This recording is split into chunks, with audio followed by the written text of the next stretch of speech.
Bismillahirrahmanirrahim. Assalamualaikum warahmatullahi wabarakatuh. Perkenalkan, nama saya Muhammad Reza Ilham Perdana dengan NIM 2220202194 dari Prodi Pendidikan Agama Islam, Fakultas Ilmu Tarbiyah dan Keguruan Universitas Islam Negeri Raden Fatah Palembang.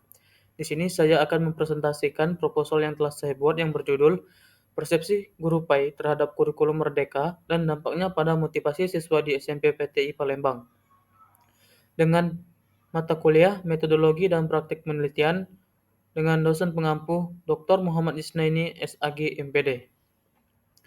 Baiklah, yang pertama latar belakang masalah.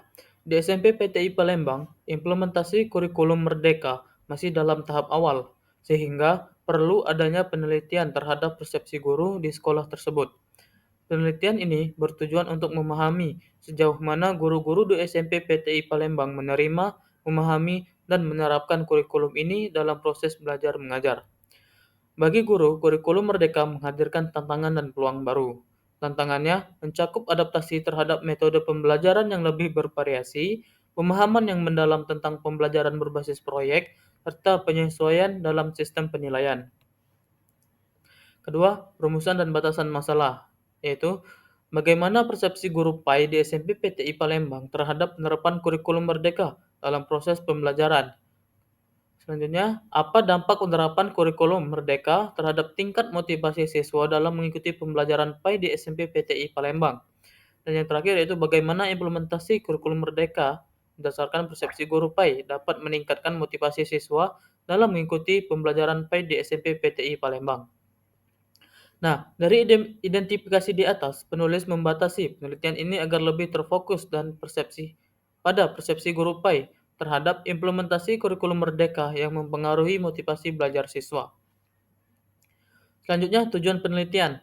Untuk lembaga sekolah, penelitian ini dapat memberikan wawasan bagi pihak sekolah mengenai efektivitas kurikulum merdeka dalam meningkatkan motivasi belajar siswa, khususnya pada mata pelajaran pendidikan agama Islam.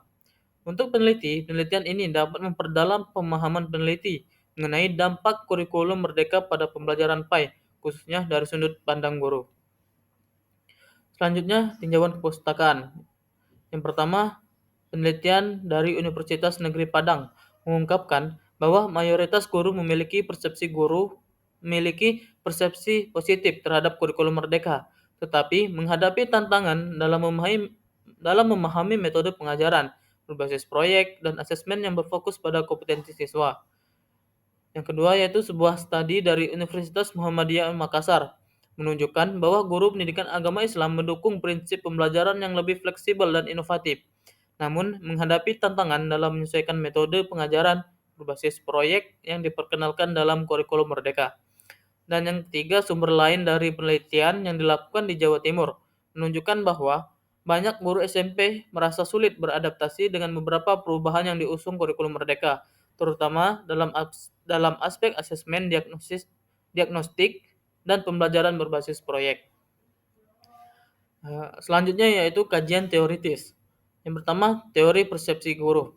Persepsi guru adalah cara pandang atau interpretasi seorang guru terhadap berbagai hal yang terjadi dalam proses pembelajaran, baik itu terhadap siswa, materi pembelajaran, maupun kurikulum yang diterapkan. Persepsi ini sangat mempengaruhi bagaimana guru merencanakan dan melaksanakan pengajaran di kelas. Selanjutnya, kurikulum merdeka. Konsep dasar kurikulum merdeka adalah kurikulum yang memberikan kebebasan bagi sekolah dan guru untuk menyesuaikan materi pembelajaran dengan kebutuhan dan potensi siswa.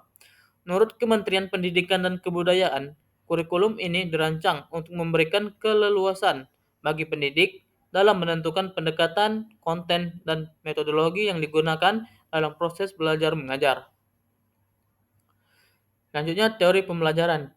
Pembelajaran adalah proses perubahan yang relatif permanen dalam perilaku individu sebagai hasil dari pengalaman. Dalam konteks ini, teori pembelajaran membantu pendidik memahami bagaimana siswa menyerap, memproses, dan mempertahankan informasi selama proses belajar. Beberapa teori pembelajaran yang relevan meliputi teori behaviorisme, teori kognitivisme, dan teori konstruktivisme. Selanjutnya, teori motivasi belajar. Motivasi belajar adalah dorongan internal atau eksternal yang mendorong seseorang untuk mencapai tujuan tertentu dalam pembelajaran.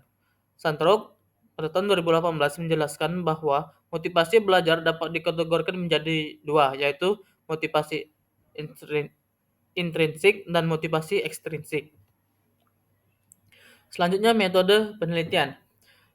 Eh, Pada pendekatan penulisan yang digunakan penulis ialah penulisan deskriptif kualitatif untuk mengkaji persepsi guru PAI terhadap penerapan kurikulum merdeka di SMP PTI Palembang. Karena dengan pendekatan ini, penulis dapat menyampaikan hasil penulisan secara deskriptif berupa uraian kata-kata tertulis dari hasil. Penulisan kualitatif menurut Profesor Dr. Sugiono ialah suatu proses penulisan yang dilakukan secara natural atau alamiah sesuai dengan keadaan atau kondisi di lapangan, serta jenis data yang dikumpulkan bersifat kualitatif, dan hasil penulisan kualitatif lebih menekankan kepada makna. Dan yang terakhir yaitu jenis sumber data dan teknik pengumpulan data. Adapun jenis penulisan kualitatif yang digunakan dalam penulisan ini adalah studi kasus. Tujuannya adalah untuk memperoleh deskripsi yang utuh dan mendalam dari sebuah entitas. Data dari studi kasus dapat diperoleh melalui observasi dan wawancara. Dalam penelitian ini, data yang digunakan dibagi menjadi dua jenis, yaitu data primer dan data sekunder. Dalam penelitian ini, pengumpulan data dilakukan dengan menggunakan beberapa teknik, yaitu wawancara, observasi, dan dokumentasi. Setiap teknik memiliki tujuan yang berbeda, namun saling melengkapi untuk memberikan gambaran yang komprehensif mengenai penerapan kurikulum merdeka di SMP PTI Palembang. Sekian yang dapat saya sampaikan. Apabila ada kekurangan, saya mohon maaf. Apabila ada kata-kata itu hanya sebuah khilaf, saya akhiri. Wassalamualaikum warahmatullahi wabarakatuh.